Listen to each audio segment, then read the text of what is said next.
All right, welcome back to Mars Radio. We are here with our next guest. Our next guest is Big D. I'm going to go ahead and let him introduce himself and tell you guys what exactly it is that he does. What's up, man? It's your boy Big D, and that's all I do is Big D. You know what I'm saying? All right. So, tell people a little bit about some of the things that you're doing currently, and then we'll get into your early life. Well, currently, I don't know what it is I do. I actually, I'm just partners.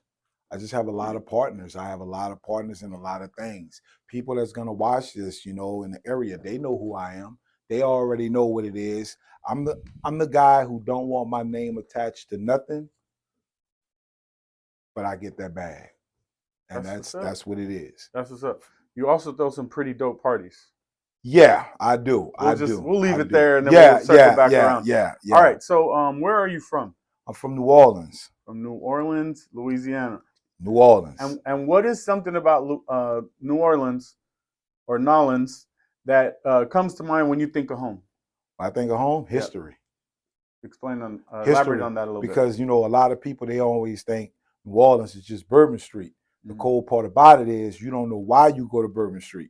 The reason why you go to Bourbon Street is because I'm 42. So in the 90s, I was able to drink alcohol at the age of 18. Wow. You see what I'm saying? And it was legal, so that's the cool part about that.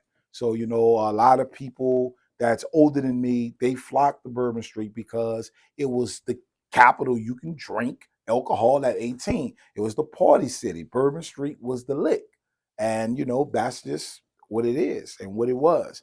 And still to the day, like they say, when you're from New Orleans, you're a bartender at 5, you're alcoholic at 12. Oh, wow. All right. Tell people a little bit about what it's like growing up in New Orleans. I would say it's like anywhere, but I'm not from the hood. You know what I'm saying? Right. I'm not from no project. You know what I'm saying? I didn't grow up poor. I didn't grow up without a daddy or a mama. I grew up in a a nice neighborhood. Unfortunately, your nice neighborhoods in New Orleans that's where your problems were. You obviously you have your black cops, your black judges, your black mayor, you have your black politicians. I've seen all that. You have your black millionaires, you have your black crackheads, you have your black heroin addicts. You got black everything. You got black everything. So I've seen it. Right. Black everything. So, like I say, I didn't grow up in the hood. Now, when I wanted to, I could just go there. Right, of course. Because, some of my friends may be from there from high school or from junior high. You weren't sheltered from it or nothing? No, I wasn't sheltered from it. I have family. Everybody got somebody that's fucked up in their family. You know what I'm saying? So that's just what it was. Unfortunately, my parents, my father, he sheared us away from that.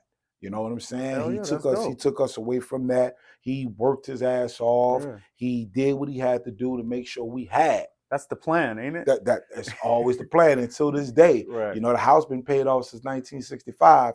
That house in my name right now. There you go. So, that's just what it is, so man. You grew up with both parents? I grew up with both parents. So how was it when you used to hang out with your friends?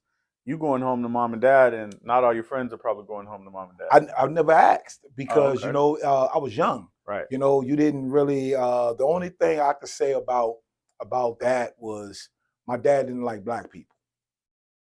Okay. He's African. Oh, okay. He didn't like he didn't like American black. He didn't like American black. Okay. Well, he didn't like blacks. Right. Because Africans don't consider themselves black. Okay. They consider themselves African. Right. When you don't go to Jamaica, no Jamaican call themselves black. They call themselves Jamaican. Absolutely. You know what I'm saying? Yeah. So that's I'm Mexican. Yeah. So, I feel you. You feel me? Yeah. Like if your last name start with an S or a Z, you either more got the Hispanic, the Spaniard, or you have more the Aztec. Yeah. So it's just like it's the same culture. It's a sense of pride. Same pride. Yeah. So you know how it is. Okay.